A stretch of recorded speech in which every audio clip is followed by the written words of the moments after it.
First, we'd like to welcome Michael Augusta.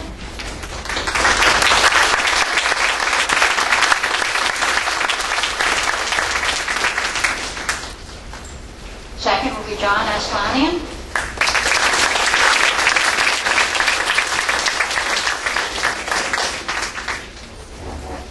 And I hope I get this right. The third one is Sergey Savchuk. That's correct. That's what it's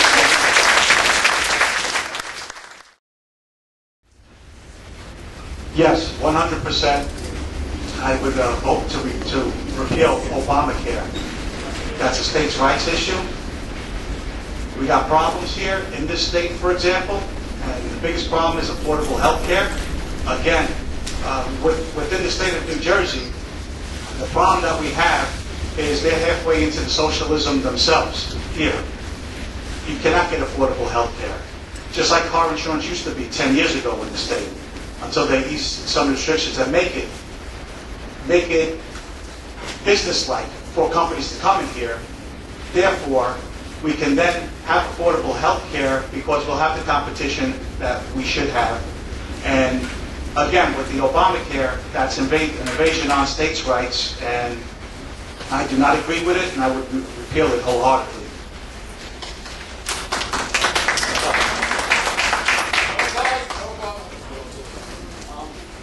The 2,700-page bill, so-called health care reform bill, does not have one whit about reform. It does not contain anything about competition. It does not have anything about tort reform, the two cornerstones of keeping costs contained and keeping costs down.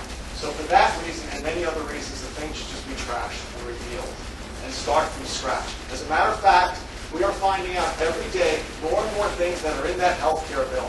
I was out door to door last week, and one of the homeowners who has a small business told me, we now have to file 1099s for every single vendor that we spend more than $600. That means you go out to Staples and spend $600 on a printer, you got to file a 1099. He told me if that happens, he's going to close his business down. There is so much garbage in that health care bill. It is not salvageable. It needs to be trashed, and we need to start it all over again from scratch. We all wish that Obamacare would be repealed. However, with the new nomination for the Supreme Court, there could be a situation when Supreme Court just will not rule to repeal it. So with this being the case, I think we should consider all options. For example, like stopping Obamacare being exposed and actually enacted within each state. We can protect our New Jersey citizens from Obamacare within the state, and we'll see definitely the effort to repeal it should proceed, and to call it unconstitutional can be done only by the Supreme Court.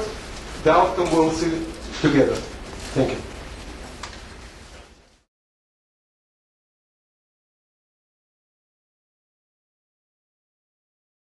That's not exactly what the Arizona bill reads. Anyone can download it in about 2 seconds and read it, unlike our president and attorney general did.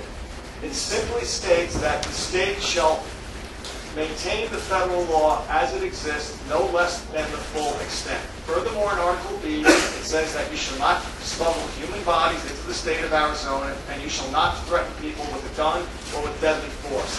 I believe this is an incredibly important piece of legislation, because if that bill is upheld in the state of Arizona, I would not be surprised if many other states do the same, because the federal government is not doing their job.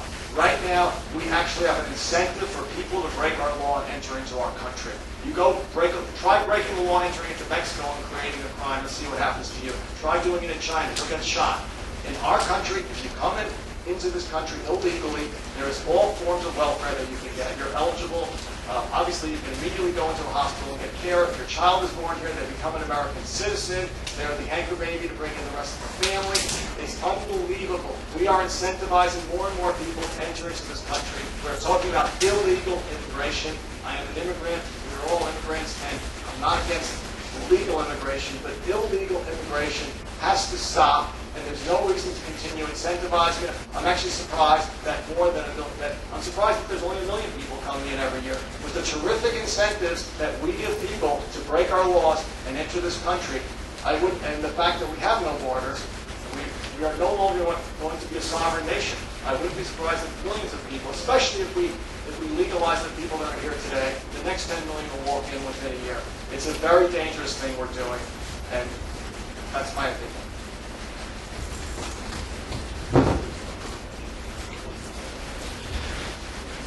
I think it's very hard to add anything to what was just said.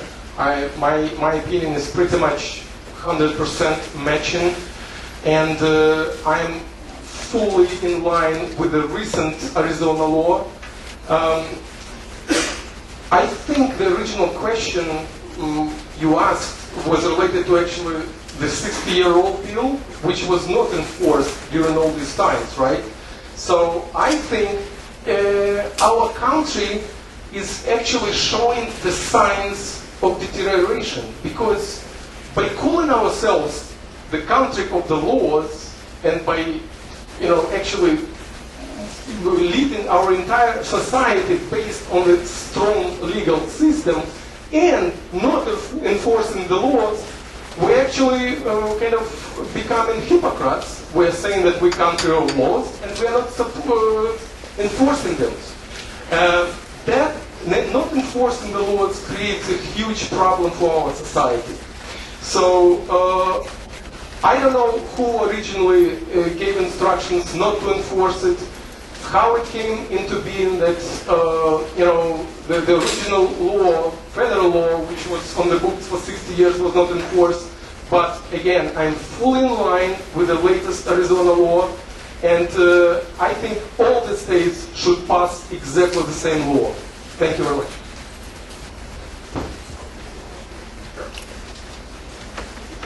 What is your position regarding Arizona's adherence to the 60-year-old federal law requiring those having entered the country illegally to be detained and held by federal officials?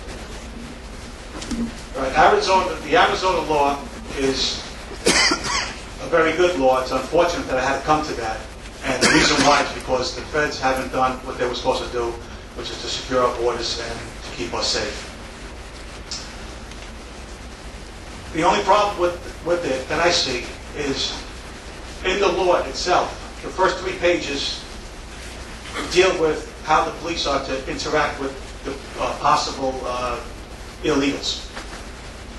And the rest of it deals with pretty much the workplace enforcement and with employers. Now, with that, when the local police who have more broadened police powers detain someone, they have to contact ICE with Immigration and Customs Enforcement, or it's stated in the law for possibly Border Patrol. There may be some apprehension at ICE because the ICE director already said that he may not entertain that, which is completely wrong. So I think the other states need to follow suit to put the pressure on the feds.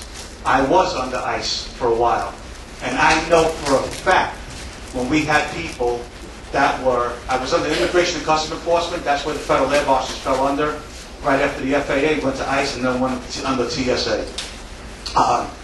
And I know people who were former Border Patrol who identified the illegals on their flights, and they actually called, this is Fed to Fed, and called for support, and they did not get the support. So, again, with this bill, I like the bill. It's unfortunate that it came to this, but this is something that all of us need, all the other states need to follow suit. Thank you.